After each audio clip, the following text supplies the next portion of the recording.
Hello students, welcome back to my channel. So in the last few lectures हमने human reproduction chapter complete किया था, वो class 12th का था. अब क्लास 11th का हम बायोमोलिक्यूल्स चैप्टर स्टार्ट कर रहे हैं. ठीक है, 9 चैप्टर है एनसीईआरटी में. हम ये थोड़ा सा नोट से पढ़ेंगे, फिर यहाँ से पढ़ने के बाद हम एनसीईआरटी की लाइन टू लाइन कवर करेंगे. Start without any further ado. ठीक है, तो सबसे पहले बायोमोलिक्यूल्स वो सारे मॉलिक्यूल्स हैं जो हमें किससे मिल रहे हैं, लिविंग टिश्यू से. लिविंग टिश्यू से हमें जितने भी मॉलिक्यूल्स मिलते हैं वो सारे बायोमोलिक्यूल्स में आ जाएंगे. पर अगर हम एनसीईआरटी के हिसाब से देखें तो जितने भी कार्बन कंटेनिंग कंपाउंड्स होते हैं जो हमें लिविंग से मिलते हैं उनको हम क्या बोलते हैं, बायोमोलिक्यूल्स. तो उसमें एक एनालिसिस दे रखा है, एक डिफरेंस दे रखा है कि लिविंग टिश्यू में अगर हम और किसी नॉन लिविंग टिश्यू में, चाहे कोई प्लांट ले लो, एनिमल ले लो, माइक्रोबियल पेस्ट ले लो या पीस ऑफ रॉक ले लो, उसमें जो एलिमेंट्स मिलेंगे वो सेम है, सिमिलर लिस्ट ऑफ एलिमेंट्स मिलती है. तो फ़र्क क्या है लिविंग और नॉन लिविंग में? फ़र्क कहाँ पे लाई करता है? अबंडेंस में. अबंडेंस किसकी ज़्यादा होती है? लिविंग में जो कार्बन और हाइड्रोजन होता है वो ज़्यादा होता है as compare to carbon, hydrogen और साथ में ऑक्सीजन भी ज़्यादा होता है किसमें, लिविंग में, देन इन नॉन लिविंग. ठीक है, तो अगर हम देखें लिविंग और नॉन लिविंग दोनों के अंदर सिमिलर लिस्ट ऑफ एलिमेंट्स मिलेंगे. तो डिफरेंस कहाँ लाई करता है? अबंडेंस में, क्योंकि कार्बन, हाइड्रोजन और ऑक्सीजन किस में ज़्यादा होता है, लिविंग में होता है, नॉन लिविंग से ज़्यादा. जैसे कि एग्जाम्पल दे रखा है, ये टेबल बना रखी है तुम्हारी एनसीईआरटी में, वही सेम है. हाइड्रोजन हमने बात करी थी, कार्बन, हाइड्रोजन और ऑक्सीजन लिविंग में ज़्यादा होगा. तो यू कैन ईजिली सी यहाँ पे 0.14 है और ह्यूमन बॉडी में 0.5 है. कार्बन यहाँ 0.03 है और यहाँ ह्यूमन बॉडी में देखो 18.5 है. और ऑक्सीजन यहाँ 46.6 है, यहाँ पे 65 है, यू कैन सी. और आगे दूसरी चीज़ें हैं, ये ज़्यादा, ये वाली चीज़ें ज़्यादा नॉन लिविंग में ज़्यादा मिलती है. नाइट्रोजन जो एलिमेंट्स हैं नॉन लिविंग में ज़्यादा मिलते हैं. बाकी आप ये टेबल देख लेना, कई बार इससे स्ट्रेट डाटा पूछ लेते हैं. ये हाइड्रोजन है वो किस में ज़्यादा मिलेगा, लिविंग में कि नॉन लिविंग में. सर बेसिक है, इसको याद कर लेना. तो इस टेबल के अकॉर्डिंग देख लो, चाहे लिविंग है चाहे नॉन लिविंग है, सबसे अबंडेंट केमिकल कौन सा है? ऑक्सीजन है. इसमें 46.6, इसमें 65 है. तो इसके हिसाब से हम बोल सकते हैं कि जो मोस्ट अबंडेंट हमारा एलिमेंट है लिविंग या नॉन लिविंग में वो ऑक्सीजन है. अब हमें एक सेल में हम बोल तो देते हैं उसमें ऑर्गेनिक चीज़ें भी हैं, इनऑर्गेनिक भी चीज़ें भी हैं. तो हमें पता कैसे चला कि इसमें ऑर्गेनिक भी है, इनऑर्गेनिक भी है? तो उसके लिए हम एक एनालिसिस करते हैं. सबसे पहले ऑर्गेनिक का एनालिसिस देखेंगे, फिर इनऑर्गेनिक का एनालिसिस देखेंगे. तो ऑर्गेनिक एनालिसिस के लिए जो मेथड होता है वो ट्राइक्लोरोएसिटिक एसिड मेथड होता है. ये थोड़ा सा मिस्टेक है इसमें. ट्राइक्लोरोएसिटिक एसिड मेथड होता है जिसमें देखो ये इसका फॉर्मूला है Cl3CCOOH. कई बार तो इतना सिंपल क्वेश्चन पूछा हुआ है कि सिर्फ इसका मॉलिक्यूलर फॉर्मूला पूछ लेते हैं. ट्राई मीन्स 3 क्लोरीन होंगे और साथ में एसिटिक एसिड होगा. तो इसमें हमारे को क्या क्या चाहिए, ऑर्गेनिक के एनालिसिस के लिए क्या क्या रिक्वायरमेंट, हमें कोई लिविंग टिश्यू चाहिए जिसमें लीफ भी हो सकती है या फिर किसी एनिमल टिश्यू का पीस ले लो, लीवर का पीस ले लिया जैसे. मोटार और पैसल जिसको हम हिंदी में दोरी सोटा, कुंडी सोटा कुछ ऐसे बोलते हैं. और चीज़ और कॉटन क्लॉथ जो फिल्टर करने में हेल्प करेगा. बीकर चाहिए, फनल चाहिए और एक ही हमारा मेन केमिकल है ट्राइक्लोरोएसिटिक एसिड चाहिए. तो इसमें प्रोसीजर क्या है, हम मोटार में क्या लेंगे, अपना लीफ ले लिया, कोई लिविंग टिश्यू ले लिया, उसमें हम अपना क्या डालेंगे, क्लोरोएसिटिक एसिड, और उसकी मोटर एंड पैसल में ग्राइंड करके उसकी हम क्या बना लेंगे, स्लरी बना लेंगे. स्लरी बनाने के बाद हम क्या करेंगे, एक फनल लेंगे, उसमें चीज़ क्लोथ डालेंगे और उसके थ्रू अपना जो भी स्लरी है उसको फिल्टर कर लेंगे. जो हल्की हल्की चीज़ें होंगी वो नीचे आ जाएंगी. जैसे हम चाय छानते हैं तो चाय होती है वो नीचे आ जाती है और जो पत्ती वगैरह होती है वो ऊपर आ जाती है. वैसे ही जो सोल्यूबल छोटी छोटी चीज़ें होंगी वो नीचे आ जाएंगी, जो ट्राइक्लोरोएसिटिक एसिड में सोल्यूबल हो गई हैं उसको हम बोलेंगे फिल्ट्रेट. छोटी हैं इसलिए हम इसको बोलेंगे बायो माइक्रोमोलिक्यूल आ जाएंगे. और एसिड में सोल्यूबल होके आएंगे तो these are acid soluble pool. ये जो पूल है उसको क्या बोलेंगे, एसिड सोल्यूबल पूल. जो ऊपर रह गई हैं वो थोड़ी हैवी चीज़ें हैं तो उसको हम क्या बोलेंगे, वो कौन सा है, जो बचा हुआ पोर्शन है रिटेंटेड, इसको एसिड इनसोल्यूबल पूल, या फिर हम बड़े साइज़ के हैं तो बायो मैक्रोमोलिक्यूल भी बोलेंगे. ठीक है, तो ये है लिविंग टिश्यू या क्लोरोएसिटिक एसिड लिया, उसको हमने ग्राइंड करके मोटर एंड पेस्टर में स्लरी बनाई, फिल्टर कर लिया यूजिंग चीज़ क्लॉथ. अब हमारे पास 2 फ्रैक्शंस आ गई हैं, फिल्ट्रेट और रिटेंटेड. फिल्ट्रेट है एसिड सोल्यूबल फ्रैक्शन, ये एसिड इनसोल्यूबल फ्रैक्शन रिटेंटेड. इसमें छोटी छोटी चीज़ें आई हैं तो इसमें बायो माइक्रोमोलिक्यूल आ जाएंगे, इसमें बायो मैक्रोमोलिक्यूल्स आ जाएंगे. ठीक है। अगर हम साइज़ की बात करें, जो फिल्ट्रेट में जो भी चीज़ें हैं उनका जो मॉलिक्यूलर मास है वो 18 से 800 डाल्टन से, हम कह सकते हैं लेस देन 1000 डाल्टन से। पर रिटेंटेट में जो आ रहा है उसका जो मास है वो 10,000 डाल्टन से ज़्यादा है या इक्वल टू है। ठीक है। अब हम इसमें देखेंगे कौन कौन सी चीज़ें आएंगी। अगर हम ऑर्गेनिक चीज़ों में बात करें तो जो मोनोसेक्राइड है, जो सिंगल शुगर है, एक सिंगल ग्लूकोज का मॉलिक्यूल है, सिंगल शुगर है, जो मोनोसेक्राइड है वो इसमें आएंगे। 2 से 10 जो शुगर जुड़ी हैं वो भी छोटी हैं, वो भी इसमें आ जाएंगी, मोनो और ओलिगो। पॉली है वो इसमें आएंगे। पॉली में जैसे स्टार्च हो गया, ग्लाइकोजन हो गया, सेलुलोज हो गया। जो बड़ी बड़ी शुगर हैं, स्टार्च में कितनी है, लैक्स में होते हैं ग्लूकोज मॉलिक्यूल, ग्लाइकोजन में थाउजेंड्स में है, सेलुलोज में भी थाउजेंड्स में है, तो ये पॉलीसैकेराइड इसमें आएंगे। अमीनो एसिड्स हैं वो इसमें आएंगे। अमीनो एसिड से बनने वाले प्रोटीन्स, जो इसके पॉलीमर है अमीनो एसिड्स के प्रोटीन, वो इसमें आ जाएंगे। लिपिड्स पे हम अभी बात करेंगे।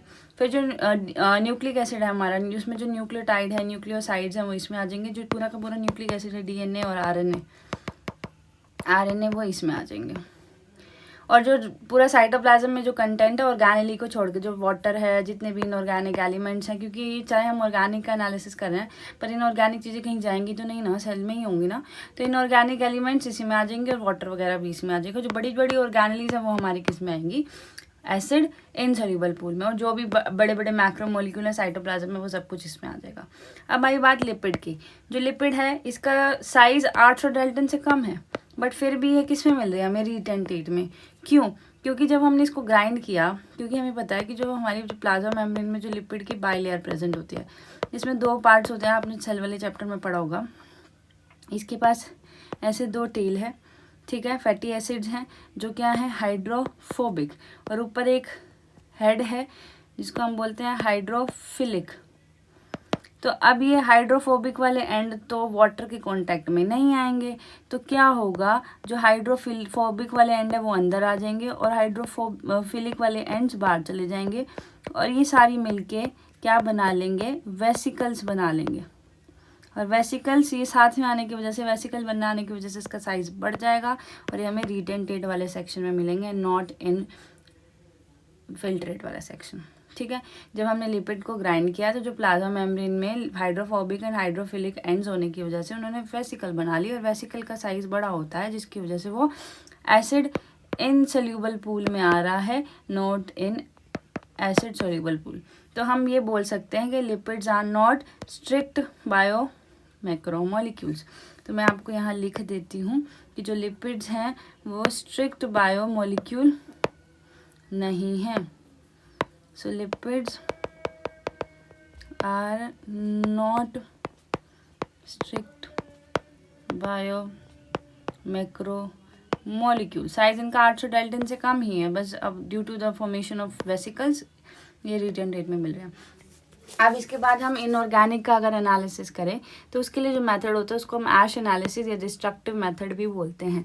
इसमें हम सेम पहले क्या लेंगे, लिविंग टिश्यू ले लेंगे, चाहे वो लीफ ले लिया, कोई एनिमल का टिश्यू ले लिया। पहले हम उसको वे कर लेंगे क्योंकि अभी उसमें सब कुछ है, वाटर कंटेंट सब कुछ है, तो जो वेट आएगा वो वेट वेट होगा। ठीक है, ये वेट वेट होगा। ये मेरे किसी स्टूडेंट की नोटबुक है, सो इसमें राइटिंग ऐसी है। तो लिविंग टिश्यू को फिर हम क्या करेंगे, ड्राई करेंगे।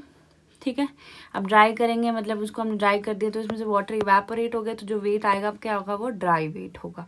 अब हम उसको ड्राई करने के बाद जला देंगे। जलाने के बाद क्या होगा, जो कार्बन कंटेनिंग कंपाउंड्स होंगे वो तो कंबस्ट हो जाएंगे और CO2 बना के उड़ जाएंगे, और बाकी का जो बचा कुचा पानी है वो इवेपोरेट हो जाएगा। अब जलाने के बाद हमारे पास क्या बचेगी, राख, ऐश। फिर उसको हम इनऑर्गेनिक चीज़ों के लिए एनालाइज कर लेंगे। तो अगर हम इनऑर्गेनिक कॉन्स्टिट्यूएंट्स देखें तो कौन कौन से एलिमेंट्स होंगे, सोडियम होगा, उसमें पोटाशियम होगा, मैग्नीशियम होगा और कैल्शियम होगा। और अगर हम कंपाउंड्स की बात करें तो उसमें कैल्शियम कार्बोनेट मिला हमें इनऑर्गेनिक की, जब हमने एनालिसिस किया पानी मिला, पानी तो ऑब्वियसली इवेपोरेट हो गया था। सोडियम क्लोराइड मिला, फॉस्फेट मिला, सल्फेट मिला, और भी मिलेंगे बट अकॉर्डिंग टू NCERT यही सब चीज़ें हैं जो हमने लिख दी हैं। अगर हम एक सेल की कॉम्पोजिशन देखें, और हाँ ये बहुत इंपॉर्टेंट है तभी स्टार मार्क्ड है इसके ऊपर, कि एक सेल में वाटर की कंपोजिशन कितनी है, 70 से 90%। प्लीज़ इसको याद रखना, 70 to 90% ऑफ दिस सेल उसमें क्या है, वाटर है। प्रोटीन कितना, 10 से 15%। न्यूक्लिक एसिड कितने हैं, 5 से 7%। Carbohydrates 3%, lipids 2%, ions 1%। ठीक है, तो इसके हिसाब से जो मोस्ट अबंडेंट केमिकल है इन अ सेल वो कौन सा है, वाटर। ठीक है। ये हमारा वाटर हमारा आपको पता होगा इनऑर्गेनिक होता है, क्योंकि इसके अंदर क्या है, कार्बन और हाइड्रोजन। सॉरी हम ऑर्गेनिक और इनऑर्गेनिक, हम ऑर्गेनिक की बात करें तो ऑर्गेनिक कौन सा होता है, जिसके अंदर कार्बन और हाइड्रोजन होता है। तो वाटर के अंदर क्या है, सिर्फ HCl या कार्बन नहीं है, तो ये क्या होता है, इनऑर्गेनिक। कई बार बहुत कंफ्यूजन हो जाती है ऑर्गेनिक है कि इनऑर्गेनिक है, तो वाटर इनऑर्गेनिक है। पर अगर कई बार क्वेश्चन आ जाता है कि सबसे ज़्यादा ऑर्गेनिक चीज़ कौन सी है एक सेल के अंदर, तो वाटर तो हम नहीं गिनेंगे क्योंकि वाटर तो इनऑर्गेनिक है। तो उसके बाद वाला जो प्रोटीन है 5 से 7%, वो हो जाएगा most abundant organic compound in the cell. तो आंसर क्या आ जाएगा, प्रोटीन। ठीक है। जो इंटरेस्ट के आगे बायोमोलिक्यूल में आगे आते हैं फर्दर मेटाबोलाइट्स। मेटाबोलाइट्स क्या होते हैं, किसी भी रिएक्शन के दौरान और रिएक्शन के एंड प्रोडक्ट की तरह जो भी हमारे को कंपाउंड्स मिलते हैं हम उनको मेटाबोलाइट्स बोलते हैं। मैं दोबारा बोल रही हूँ, किसी भी रिएक्शन के दौरान या किसी भी रिएक्शन के एज अ एंड प्रोडक्ट जो हमें कंपाउंड्स मिलते हैं हम उसको मेटाबोलाइट्स बोलते हैं। अब मेटाबोलाइट्स दो तरह के हैं जिसको हम क्लासीफाई कर सकते हैं। कुछ होते हैं प्राइमरी मेटाबोलाइट्स, कुछ होते हैं सेकेंडरी मेटाबोलाइट्स। प्राइमरी मेटाबोलाइट्स होते हैं जो हमारी जितनी भी बेसिक मेटाबॉलिक रिएक्शन है उसमें चाहिए ही चाहिए, उनके बिना काम नहीं चलेगा। जो जितनी भी बेसिक रिक्वायरमेंट्स है हमारी बॉडी में, जितनी भी बेसिक मेटाबॉलिक रिएक्शंस उसके लिए चाहिए ही चाहिए, इनका कोई रिक्वायरमेंट नहीं होती। जितनी भी हमारी बॉडी की ग्रोथ है, डेवलपमेंट है, उसमें इनका डायरेक्ट रोल होता है प्राइमरी मेटाबोलाइट्स का। इनका कोई डायरेक्ट रोल नहीं है ग्रोथ में और डेवलपमेंट में। ठीक है। प्राइमरी मेटाबोलाइट्स का डायरेक्ट रोल है ग्रोथ एंड डेवलपमेंट में, इनका बेसिक रोल है इन मेटाबॉलिक रिएक्शंस में, और इनका आइडेंटिफाइबल रोल है कि हमें पता है इनका क्या रोल है जितनी भी फिजियोलॉजिकल रिएक्शंस हमारी बॉडी में। सेकेंडरी वालों का ऐसा है कि जो बना रहा है, जो होस्ट उसका बना रहा है, पता ही नहीं उसकी बॉडी में उसका क्या रोल है, बस बन रहा है, वो किसी भी रिएक्शन का प्रोडक्ट बन रहा है, पर ये नहीं पता उसके लिए क्या ज़रूरी है। इन जितने भी एनिमल्स होते हैं उनके अंदर प्राइमरी ही होते हैं सारे, कोई सेकेंडरी मेटाबोलाइट नहीं बनता। पर प्लांट में और माइक्रोब्स में हमारे सेकेंडरी मेटाबोलाइट्स बनते हैं। अब इसके एग्जांपल से आपको समझ आ जाएगा। देखो, जितने भी बॉडी में अमीनो एसिड्स है, बहुत इंपॉर्टेंट रोल है, प्रोटीन बनाते हैं। हीम है, हीमोग्लोबिन के अंदर है, बहुत सारे एंजाइम के लिए एज अ प्रोस्थेटिक ग्रुप या कोफैक्टर की तरह भी काम करते हैं। Chlorophyll very important in photosynthesis. Nucleic acid भी बहुत ज़रूरी है, जेनेटिक मटेरियल है। कार्बोहाइड्रेट्स हो गए, प्रोटीन्स हो गए, लिपिड्स हो गए, ये सारे क्या हैं, हमारे प्राइमरी मेटाबोलाइट्स। इसके बिना काम नहीं चलेगा। इनका डायरेक्ट रोल है बॉडी की रिएक्शंस में, बॉडी की ग्रोथ में, डेवलपमेंट में, पता है हमें इसका क्या काम है। अब सेकेंडरी मेटाबोलाइट्स के एग्जाम्पल सुनो। ड्रग्स, जो प्लांट ड्रग बना रहा है, तो अगर हम उसकी बॉडी से ये चीज़ निकाल भी दें तो उसका कुछ बिगड़ेगा, नहीं बिगड़ेगा। सेंस, कोई मतलब नहीं इनका। पिगमेंट्स हो गए, कलर जो प्रोड्यूस होते हैं। फ्लेविनॉइड्स भी एक तरह के कंपाउंड्स हैं। Herbicides, toxins, cellulose. Cellulose important होता है सेल वॉल में, पर एक स्टेबल प्रोडक्ट है, तो हम इसको एज अ सेकेंडरी मेटाबोलाइट ही यूज़ करते हैं। इसका कोई डायरेक्ट रोल नहीं होता ग्रोथ एंड डेवलपमेंट में। ठीक है। तो जिनका डायरेक्ट रोल है ग्रोथ एंड डेवलपमेंट में वो तो प्राइमरी हो जाएंगे, जिनका डायरेक्ट रोल नहीं है वो हो जाएंगे सेकेंडरी। तो कुछ मेटाबोलाइट्स के एग्जांपल्स तुम्हारी बुक में दे रखे हैं, जैसे कि ड्रग्स, जैसे कि विनब्लास्टिन और कुर्क्यूमिन। इन दोनों का मेनली काम होता है, इसका विनब्लास्टिन का एंटी कैंसरस है, ये कुर्क्यूमिन टर्मरिक में मिलता है, इसकी एंटी माइक्रोबियल प्रॉपर्टीज होती हैं। टर्पीन्स के एग्जाम्पल दे रखे हैं, मोनोटर्पीन्स एंड डाइटर्पीन्स, ये भी एंटी कैंसरस है। एल्कलॉइड जैसे कि मॉर्फिन और कोडिन। मॉर्फिन तो दिया जाता है आफ्टर सर्जरी, पोस्ट सर्जरी दिया जाता है, बहुत ज़्यादा दर्द होता है तो उस टाइम नॉर्मल की पेन किलर्स काम नहीं करते, तो पेन किलर की तरह और नींद दिला देता है, तो सीडेटिव की तरह। कोडिन कफ सिरप में होता है, कफ सिरप को पीने से भी नींद आती है। लेक्टिन्स, ये है कॉनकैनाविलिन है, ये immune response modifier, immune system को एक्टिवेट कर सकते हैं। कुछ एसेंशियल ऑयल्स हैं जैसे कि लेमन ग्रास ऑयल, इनकी एंटी माइक्रोबियल प्रॉपर्टीज़ होती हैं, और एंटी माइक्रोबियल, एंटी फंगल, ये सारी इसकी प्रॉपर्टीज़ होती हैं, जिसको कॉस्मेटिक्स वगैरह में यूज़ किया जाता है, पर जिस प्लांट ने बनाया उसके लिए इसका कोई रोल नहीं है, तो इसलिए हम इसको सेकेंडरी में रख रहे हैं। टॉक्सिन जैसे कि एब्रिन और रिगिसिन, इनकी भी एंटी कैंसर प्रॉपर्टी है। पिगमेंट, एंथोसाइनिन और केराटिनॉइड्स जो प्लांट में प्रेजेंट होते हैं, इसको हम अपनी कलरेशन में यूज़ कर सकते हैं। मतलब जो सेकेंडरी मेटाबोलाइट्स हैं, ये जो हम लिख रहे हैं, ये उस प्लांट या जिसने बनाया उसके लिए यूज़फुल नहीं है, इसको हम अपने ह्यूमन वेलफेयर में हमने इसको यूज़ करना स्टार्ट कर दिया है। फिर अगले हैं पॉलीमेरिक सब्सटेंसेस जैसे कि रबर, गम्स और सेलुलोज, इसको हम इंडस्ट्रीज वगैरह में यूज़ करते हैं। ठीक है। ये कुछ और एनसीईआरटी की लाइन है तो ये अलग से लिखवाई हुई है कि हायर क्लासेस में हम देखेंगे कि एक टिश्यू को एनालाइज कैसे करते हैं, टिश्यू सैंपल को, और अपना एक पर्टिकुलर कंपाउंड को कैसे एक्सट्रैक्ट करते हैं। ठीक है। वन एक्सट्रैक्ट, और ब्रीफली अगर बताया जाए तो कोई भी एक कंपाउंड को एक्सट्रैक्ट करेगा, उसको डिफरेंट सेपरेशन टेक्निक्स में डालेगा, तब तक करेगा जब उसको हम पर्टिकुलर वाले को दूसरे कंपोनेंट से या कंपाउंड से अलग ना कर ले। एनालिटिकल, ये सारी एनसीईआरटी की लाइंस है जो छुपी हुई हैं पर कई बार स्टेटमेंट्स की तरह आ सकती हैं, इसलिए लिखी हुई हैं। तो एनालिटिक टेक्निक्स जो गिवन, जो हमें किस बारे में आइडिया देती हैं, हम किसी भी एनालिटिक टेक्निक्स लगाते हैं तो हमें मॉलिक्यूलर फॉर्मूला पता चलता है और किसी भी एक स्ट्रक्चर का प्रोबेबल, किसी भी कंपाउंड का एक प्रोबेबल स्ट्रक्चर पता लगता है। केमिस्ट्री के पॉइंट ऑफ व्यू देखें तो हम फंक्शनल ग्रुप के हिसाब से क्लासीफाई करते हैं, एल्डिहाइड्स हो गए, कीटोन्स हो गए, एरोमेटिक कंपाउंड्स हो गए। बट अगर हम बायोलॉजिकल पॉइंट ऑफ व्यू से देखें तो हम क्या करते हैं, ये कार्बोहाइड्रेट है, ये प्रोटीन है, ये लिपिड है, ये न्यूक्लिक एसिड है। So that's it for this video. Next class में हम इतने ही पोर्शन की एनसीईआरटी और आगे कार्बोहाइड्रेट से स्टार्ट करेंगे। आप एनसीईआरटी में देखोगे तो ये चैप्टर थोड़ा आपको फैला फैला सा मिलेगा, कहीं पे मोनोसेक्राइड की बात कर रखे, कहीं पे पॉली की, कहीं पे अमीनो एसिड्स हैं, कहीं पे प्रोटीन्स हैं, मतलब साथ में नहीं दे रखे मोनोमर्स और उनके पॉलीमर्स। हमें सब कुछ साथ में पढ़ेंगे, एक सीक्वेंस में पढ़ेंगे, so that it's become easy for you to understand, और साथ में एनसीईआरटी भी रीड करेंगे फॉर, ठीक है।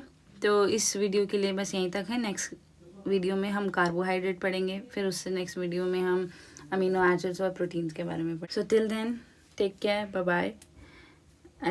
Next video will come on Sundays because as you know I post on Wednesdays and Sundays. Till then take care, keep learning. If you are listening to me abhi tak, if you did find this video a little helpful for you, so please subscribe to my channel, like the video, comment down.